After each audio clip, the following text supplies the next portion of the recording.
I always thought my life was pretty normal, just like anyone else's. My name is Sarah, and I've spent the last 17 years married to Mike. We've got 3 boys, Jake, the oldest at 15, always buried in his books, Sam, the middle one, 13, a soccer fanatic, and little Max, 10, the comedian of the family. Our life seemed like a typical family's. I was a housewife, happy to be one, while Mike worked as the director of his family's company. We were doing all right, especially since I had some income from investments I made with the money my grandma left me. It wasn't much, but it helped. Things started changing slowly. It was subtle at first, but then it became too obvious to ignore. Mike, who used to be affectionate and caring, began acting differently. His warm smiles turned cold, and his gentle words became harsh. It was a regular Thursday evening. The kids were upstairs, and I was setting up the dinner table when Mike walked in. He looked tired, or maybe just annoyed. I couldn't tell anymore. "Hey, Mike. How was work today?" I asked, trying to keep the conversation light. He shrugged, barely looking at me. "Same as always, Sarah. Exhausting and endless." I handed him a plate of his favorite pasta, hoping to cheer him up. "Well, maybe this will help." He poked around the food with his fork, not eating. Then, out of nowhere, he said, "Sarah, have you looked at yourself lately? You've really let yourself go." His words hit me like a punch. "What do you mean?" I asked, my voice trembling a bit. "You know what I mean. You used to take care of yourself, look good. Now, it's like you don't even try." I felt my face burning. "I'm taking care of our home, our kids. I don't always have time for myself." He scoffed. "That's just an excuse, Sarah. You could make the time if you wanted to." I was stunned. Mike never used to be like this. He was the one who always told me I was beautiful, no matter what. "I'm not some model, Mike. I'm your wife, the mother of your children. And that's exactly why you should try harder. Look at you. How am I supposed to take you to any company events looking like this?" His words stung. I felt small, insignificant. "I didn't realize my looks were so important to you," I said, my voice barely above a whisper. "They are, Sarah. They are. And right now, you're just not cutting it." I stood there, feeling a mix of anger, hurt, and confusion. This wasn't the man I married. This was someone else, someone I didn't recognize. The rest of the evening passed in silence. I cleaned up the dishes, trying to process what just happened. Mike went to the living room, probably to avoid any more conversation. It wasn't just a one-off comment from Mike. The criticisms kept coming, each one sharper than the last. It felt like I was living with a stranger. He'd always been so supportive, but now, it was like he was looking for things to pick on. One evening, we were sitting in the living room. The boys were out at friends' houses, and it was just the 2 of us, which had become increasingly rare. I thought maybe we could have a nice chat, like we used to. "So, Mike, Jake's been talking about colleges already. Can you believe it? Our boy is growing up," I said, trying to start a light conversation. Mike, however, seemed disinterested. "Huh," he muttered, not looking up from his phone. I sighed, feeling the familiar sting of being ignored. "You know, I was thinking we could do something as a family this weekend. Maybe go for a picnic, like old times." He finally looked up, but his expression was far from warm. "Sarah, why do you always avoid talking about the real issues?" I was taken aback. "What issues, Mike?" "You, Sarah. You and how you've just given up on yourself." There it was again, that harsh tone that had become all too familiar. "Mike, I haven't given up on myself. I'm just busy with the boys, the house." He cut me off. "No, that's not an excuse. Look at you. You wear the same old clothes, your hair's always a mess. It's embarrassing." I felt a lump in my throat. Embarrassing? Is that what you think of me? Yes, it is. I mean, when was the last time you even tried to look nice for me? For us. I tried to remember the last time I had dressed up. It had been a while, but did it really matter that much? "Mike, I'm your wife, not a doll to dress up. I have responsibilities. And part of those responsibilities is to be presentable, Sarah. Not just roam around like you don't care." I stood up, feeling my anger rising. "I do care, Mike. I care about our family. But if you're so concerned about appearances, maybe you should look at yourself too." When was the last time you did something for us, for the family? He stood up too, his face red. That's different, Sarah. I work all day to provide for this family. And I work all day at home to keep this family running. But you wouldn't understand that, would you? There was a tense silence. Then, Mike spoke, his voice cold. Maybe I wouldn't. Maybe I need someone who understands me better. Those words felt like a slap. Is that what you want, Mike? Someone else? He didn't answer. Instead, he just walked out of the room, leaving me standing there, feeling more alone than ever. Despite the heavy air between us, I decided to make a change. Not for Mike, but for myself. I joined a local fitness club, thinking maybe a bit of exercise would help clear my mind. It was a sunny Tuesday morning when I told Mike about it.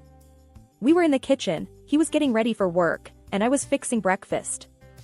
Mike, I joined a fitness club, I said, a bit nervously. He raised an eyebrow, his interest piqued for the first time in weeks. Really? That's unexpected. Yeah, I figured it was time to do something for myself. He chuckled, but it wasn't a warm sound. Well, let's see how long that lasts. I bit my lip, holding back a sharp retort. I'm serious about it, Mike. He shrugged, finishing his coffee. We'll see, Sarah. We'll see. That conversation stayed with me as I headed to the fitness club. Determined to prove him wrong, I threw myself into the workouts. I started jogging in the park every morning, feeling a sense of accomplishment with each stride. One morning, a couple of weeks into my new routine, I was jogging in the park. The air was crisp, and I was pushing myself harder than usual. I wanted to get home before Mike left for work, to show him I was sticking to it. I was so focused on my pace that I didn't see the uneven patch of ground. My foot caught, and I stumbled, falling hard on the path. Pain shot through my leg, and I knew immediately something was wrong. Limping back home, I was a mix of pain and frustration. This was the last thing I needed. Mike was still home when I got back. He looked surprised to see me limping. What happened to you? He asked, more curious than concerned. I fell while jogging, I replied, trying to keep my voice steady despite the pain. He snorted. Jogging? More like tumbling, it seems. I winced, both from the pain and his words. It's not funny, Mike. I think I sprained my leg. He leaned against the counter, a smirk on his face. Well, what did you expect? You can't just jump into these things at your age. I felt a surge of anger. My age? What's that supposed to mean? He shrugged. It means you're not exactly young anymore. These things happen. I couldn't believe what I was hearing. So, you're saying I shouldn't even try? I'm saying maybe you should have thought it through a bit more. Starting to work out all of a sudden, at your age, it's bound to end like this. I leaned against the wall, trying to steady myself. I was doing it for myself, Mike. To feel better. He shook his head. Well, looks like that backfired, didn't it? I didn't have the energy to argue. I just wanted to sit down and deal with the pain in my leg. Mike left for work, and I was left alone, feeling both physically and emotionally hurt. It seemed like no matter what I did, it just wasn't good enough for him. The days following my fall were tough. My leg was in a brace, and I felt trapped in my own home. Mike's attitude didn't help either. It was like he found joy in my misfortune. It was a Wednesday afternoon, the kids were at school, and I was sitting in the living room with my leg propped up. That's when I heard the knock on the door. I wasn't expecting anyone, so I hobbled to the door, curious and a bit cautious. Opening the door, I was met with a sight that knocked the wind out of me. A young woman, probably in her late 20s, stood there. She was dressed sharply, and there was a confidence in her posture that was hard to miss. "Can I help you?" I asked, trying to mask my surprise. She looked me up and down, her eyes lingering on my braced leg. "You must be Sarah. I'm Amanda. I think we need to talk about Mike." My heart sank. Mike? What about him? She stepped inside without waiting for an invitation. "I think it's time you knew. Mike and I have been seeing each other." I felt like I had been punched. "What are you talking about?" She walked past me into the living room, making herself at home. "I'm talking about Mike, your husband. We're in love, and he's going to leave you for me." I followed her, my mind racing. That's impossible. Mike would never. She cut me off. Oh, but he would. And he is. He's tired of this. She gestured around. And tired of you. I couldn't believe what I was hearing. This is some kind of joke, right? Mike loves me. We have a family. Amanda laughed, a cold, hard sound. Love? Please. He's bored with you. He needs someone young, someone exciting. Not a housewife who can't even take care of herself. I felt tears stinging my eyes, but I fought them back. You don't know anything about us, about our life. I know enough. I know that Mike wants more, and I'm more than you'll ever be. Her words were like daggers, each one cutting deeper. You're wrong. He won't leave me. He can't. Amanda stood up, ready to leave. Believe what you want, Sarah. But it's happening. Mike is mine now. And there's nothing you can do about it. She walked out, leaving me standing there, feeling a mix of shock, anger, and disbelief. That evening, when Mike came home, I confronted him. Mike, we need to talk. Now. He looked surprised but nodded. What's wrong? A woman came here today. Amanda. She said you're leaving me for her. Mike's face changed, and I knew. I just knew. It's true, isn't it?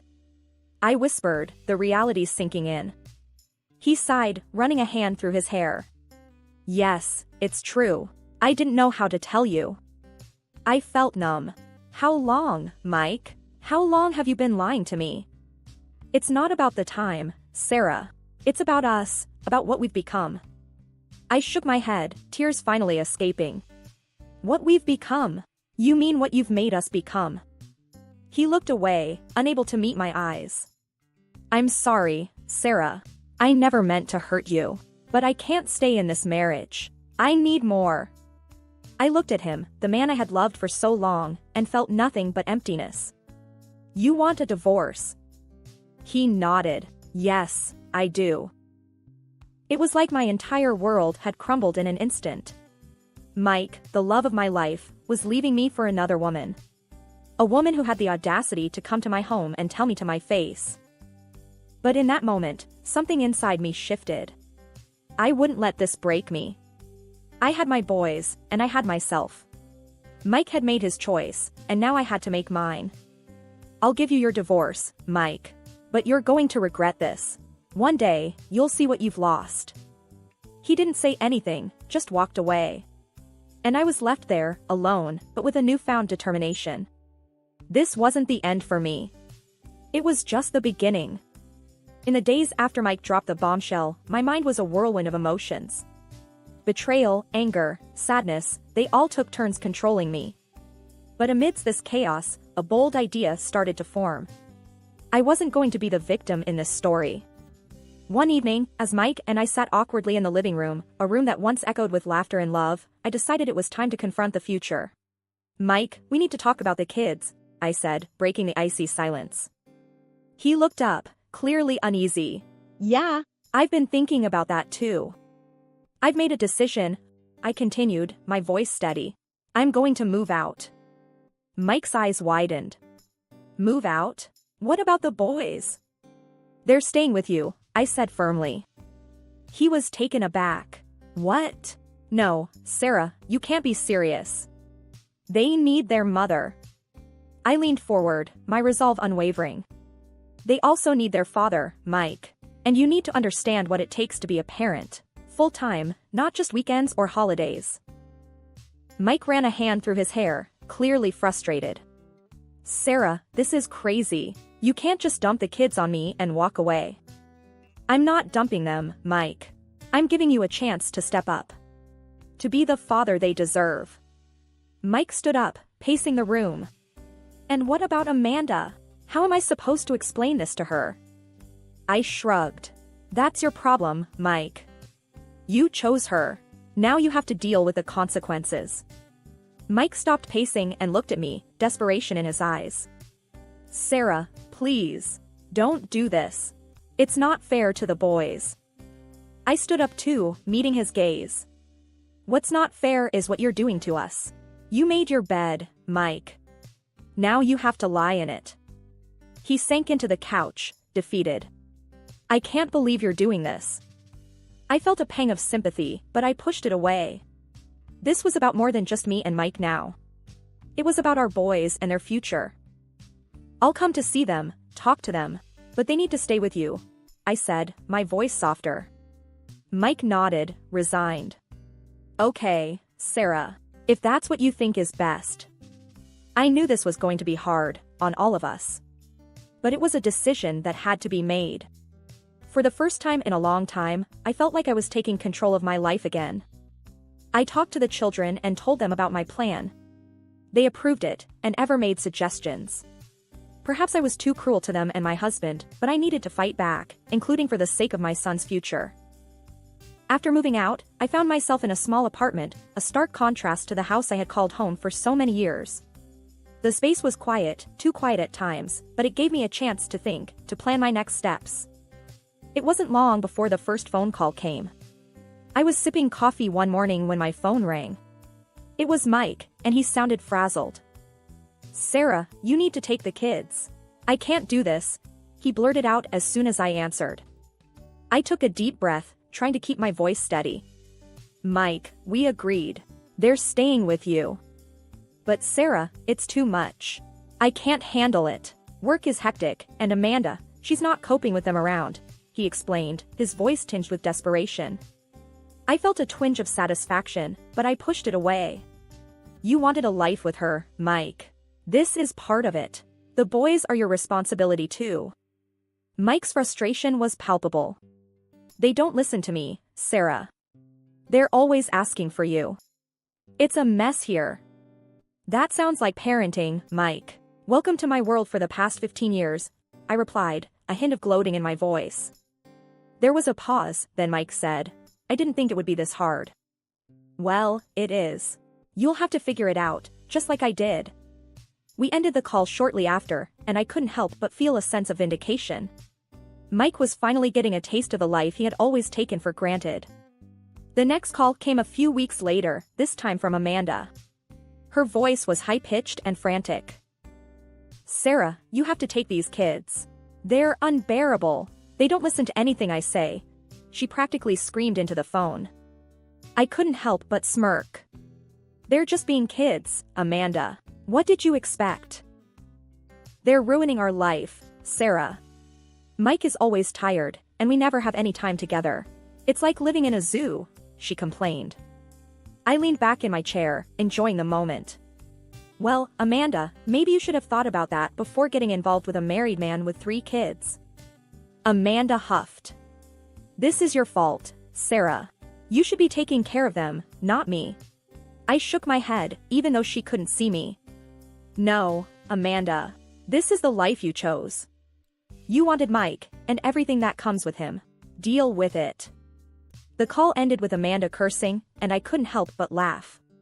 It felt good to see her squirm, to see them both realizing how much they had underestimated me and the life I had built around our family. The day I'd been dreading finally arrived, the legal meeting to hash out the divorce and custody details. I walked into the lawyer's office, my nerves taut. There was Mike, looking like a shadow of his former self, and Amanda, her face twisted in annoyance. My lawyer, Mr. Harris, gave me an encouraging nod as we sat down across from them. The mediator, a no-nonsense guy, started off with, "We're here to discuss custody arrangements first." Mike cleared his throat, looking anywhere but at me. I want joint custody. I can't handle them full-time. I almost laughed at the absurdity. Really, Mike? After all your big talk? Now you're backing down. Amanda piped up, her voice sharp. Sarah, stop being such a vindictive witch. You're just trying to make our lives hell. I turned to her, my voice icy. No, Amanda. I'm making sure my kids get what they deserve. A stable home, not a circus. Mike's lawyer, some slick young thing, tried to smooth things over. Let's keep this civil. We're here for the kids' sake. I was about to retort when Mike blurted out, I don't even need the damn kids. They're just a nuisance. The room went silent. Even Amanda looked at him, shocked. That's when Mike's father, who'd been silent till now, erupted. You ungrateful brat, he bellowed at Mike. I'm cutting you off. No more money, no more cushy job at the company. You've disgraced us. Mike's face drained of color. Dad, you can't do that. I need that job. His father was unmoved. You've made your bed, now lie in it. Turning to the mediator, I said firmly, I want full alimony for the boys. They shouldn't suffer because their father's a selfish coward. Mike's lawyer started to protest, but Mike shut him down with a wave of his hand. Fine, she gets what she wants. Amanda was silent, her earlier bravado gone. She looked from Mike to his father, realizing the gravy train had just derailed. As we wrapped up, I felt a strange mix of triumph and sadness. It wasn't a win, not really. But it was a step towards a new life for me and the boys. The dust had settled from the legal showdown, and I was starting to build a new life in a spacious apartment I had rented for me and the boys. It was different, but it felt like a fresh start. One evening, while I was unpacking some boxes, there was a knock on the door. I opened it to find Mike standing there, looking miserable. Sarah, can we talk? He asked, his voice low. I hesitated, then stepped aside to let him in. Make it quick, Mike. The boys will be home soon. He walked in, glancing around the new place. Nice apartment, he muttered. I folded my arms. What do you want, Mike? He took a deep breath. I've made a mistake. I was wrong. I want to come back. I looked at him, my heart hardening. Come back? After everything? You must be joking. He shook his head. I'm not. I've lost everything, Sarah. My job, Amanda left me. I've got nothing. I felt a pang of something, but it wasn't enough to sway me. You made your choices, Mike. You have to live with them. Mike's eyes filled with tears. Please, Sarah. I'm begging you. I need my family. I sighed. Your family needed you, but you walked away. You can't just come back because you're alone now. Mike looked defeated. So, that's it? We're really over. I nodded. Yes, Mike, we're over. It's time for both of us to move on. He stood there for a moment longer, then turned and left. I watched him go, feeling a mix of relief and sorrow. But mostly, I felt free. Later that night, as I tucked the boys into bed in their new rooms, Jake, the eldest, looked up at me. Mom, are you okay? I smiled, stroking his hair. Yes, Jake. I'm more than okay. We're going to be just fine. He nodded. I'm glad. I like it here. It's different, but it's good. I kissed his forehead. Different can be good. We're starting a new chapter. As I turned off the lights and left their room, I knew that this was just the beginning. A new beginning for me and my boys. We had each other, and that was all we needed.